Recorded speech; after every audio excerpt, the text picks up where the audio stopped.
Alright y'all, today I'm going to show you how to build your own archery target, one that will last you a nice long time, really easy to pull arrows out, and one that will be fun to shoot at. So to get started, all you really need is two 2x4s cut at about 40 inches. You're going to need three 2x12s cut at 40 inches. Need some 3-inch screws and a drill, and then you need at least 40 by 40 inch carpet squares. I would recommend going just a little bit wider, just so you have some extra room to play with. All right, so the first thing we're going to do is we're going to build a square out of these 2x12s and these 2x4s, and I'll show you what that looks like in just a second. All right, so this is what our box should look like. You can see how we've got the 2x4s on each side here.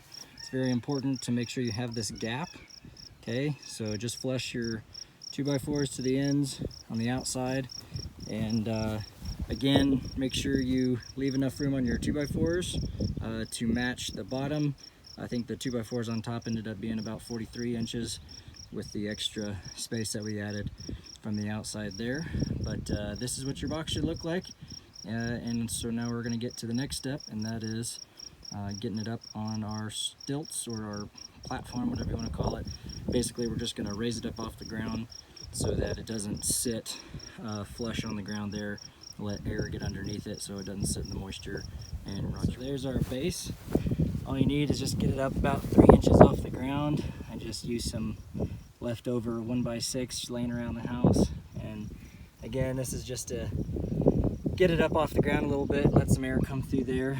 It also acts as a stabilizer, so you can see the winds blowing here, and in Wyoming obviously you get some really big gusts of wind, so this won't get blown over now. We've got some legs on it there. So anyway, that's where you should be at right now.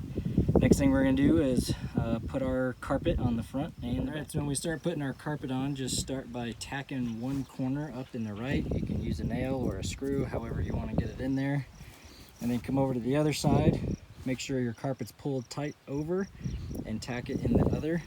And what we're actually going to do is we're going to take some of these 1x, we're going to rip them to about the same width as our 2x12s and 2x4s.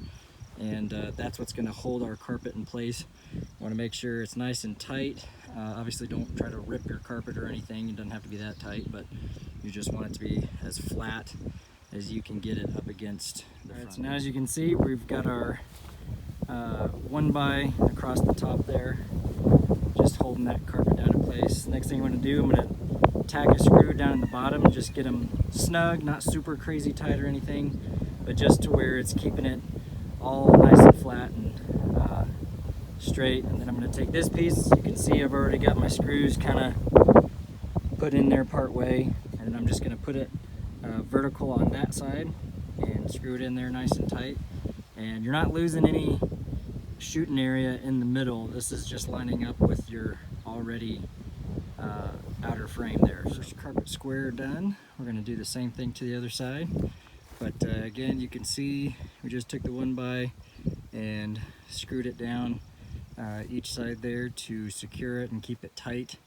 Again, you don't have to pull super hard to get all that stretched out. You just want it to be flat. You don't want it billowing around or sticking out real far. But what we're going to be doing is we're going to put this other piece of carpet on this back side, same way we did on the front. And then we're going to be left with this hole in the middle. And I'll show you what to do with that when we get. We've got our front and our back done, both nice and flat. Got our gap in the top there with our 2x4s, something I didn't mention earlier, and it does make a difference as far as making your target, but you want to make sure that the back side of the carpet is facing out. That's what you're going to be shooting into. And the next thing that we have left to do is to fill our target. And so what I like to fill mine with is old blankets, old clothing, whatever you can get your hands on. Well, I did some dumpster diving. I was able to fill up my target with a bunch of old blankets and bed sheets and clothing, and got it filled pretty much up to the top there. You can kind of see just a little bit of pressure on the carpet, not too much though. It's pretty solid there. Now you can see I already sprayed a few dots on there. I'm going to put some more down throughout, and one of the really good things about this target is you can actually spread out your shots, not worry about hitting your arrows and everything. But yeah, I would recommend trying to avoid certain things when you fill your target.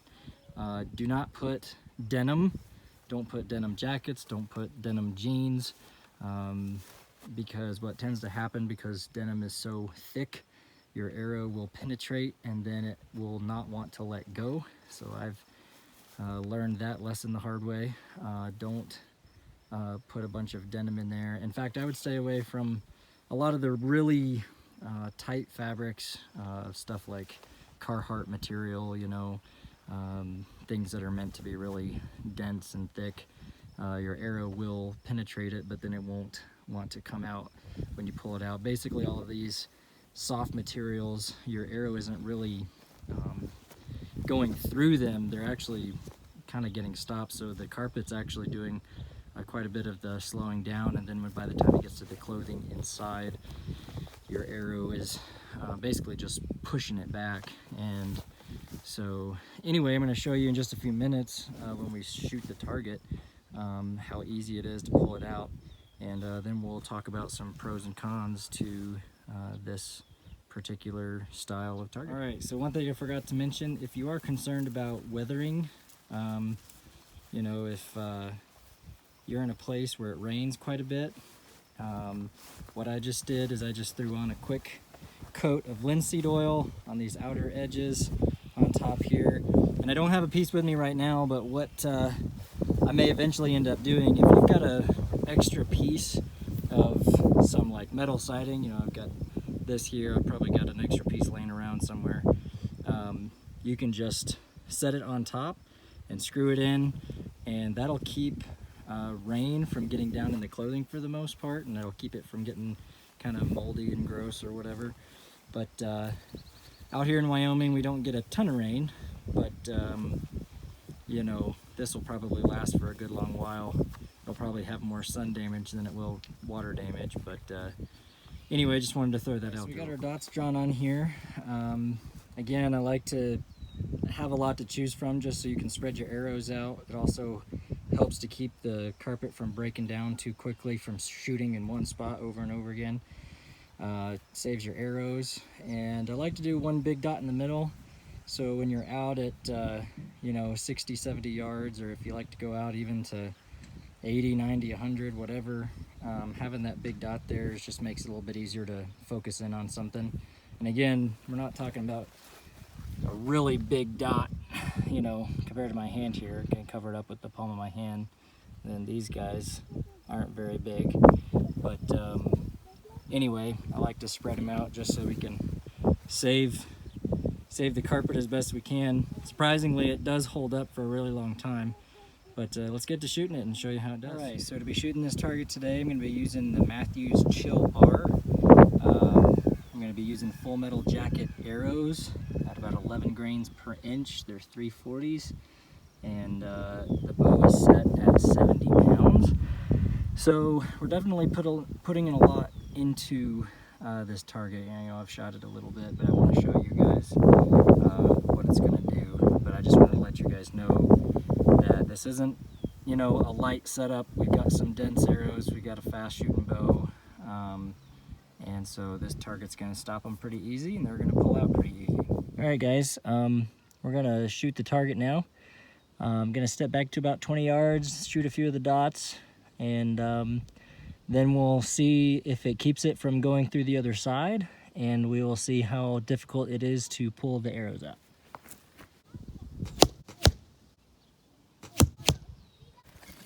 Okay, well, didn't do too shabby. Should be better at 20 yards, but anyway, let's just go ahead and look at the back of our target. Nothing poking through, nothing even really trying to push through at all. Okay, so here's the true test right here, and this is one of the things that I love about building the target like this. This is the 2-finger test. Let's see if I can pull this arrow out with 2 fingers without having to try very hard, okay? Check that out. 1, 2, 3, and 4. 4 arrows, 2 fingers. Awesome. One thing I did forget to do is talk about some of the pros and cons. As you saw before, the major pro to this target is the ease of pulling the arrows out. I hate going out and shooting and being exhausted because I've just strained to try and twist and pull my arrows out of a target.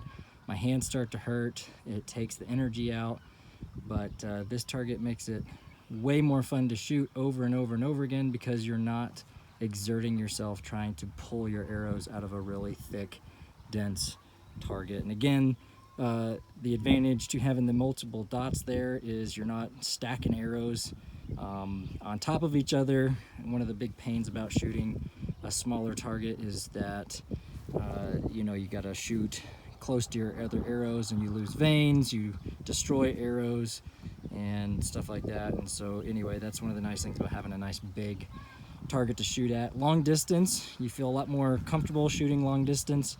One of the things that I like to do is I'll even get one of my 3D deer targets. I'll get out and I'll set it up in front of this, and I don't feel quite as pressured, I don't know, knowing that you kind of have a little bit of a backstop there. But you know, it's good to practice from those longer distances, and when you got wind blowing and stuff like that, if it takes an arrow out, you can rest assured you're going to have that backstop there. One of the disadvantages, I think, is a pretty obvious one, and that is that this is not a very mobile target. One of the things I would recommend is if you build one of these, build it where you want it. Okay, this is exactly where I want mine. This is my little hay barn, and it's out back behind my house where I like to shoot. I've got a shooting lane back here. You can see the horses out there. You can see where I've cut the grass down, and I've got some markers out there. My bow's on the ground. But you know, this is exactly where I want this target, and I'm not gonna have to move it. But if you are looking for something to be mobile, this is not the target for you. This is just something that I'm gonna keep at my house. My father-in-law has one at his house. And so it definitely not something you're just gonna wanna load in the truck and take somewhere. You'll need a lot of people to lift it, because with it being stuffed with all the clothing and all of that, it's pretty heavy. So one disadvantage, but I think the advantages far outweigh the disadvantages as far as just having something close by to the house, something that's easy to pull arrows out of, and something that's going to stop your arrows quickly, and just having something big to shoot at. Anyway, I hope you've enjoyed this, and I hope you guys are able to build one of your own. And if you have any critiques or have any suggestions, or if you build something similar to this, let us know. Thanks.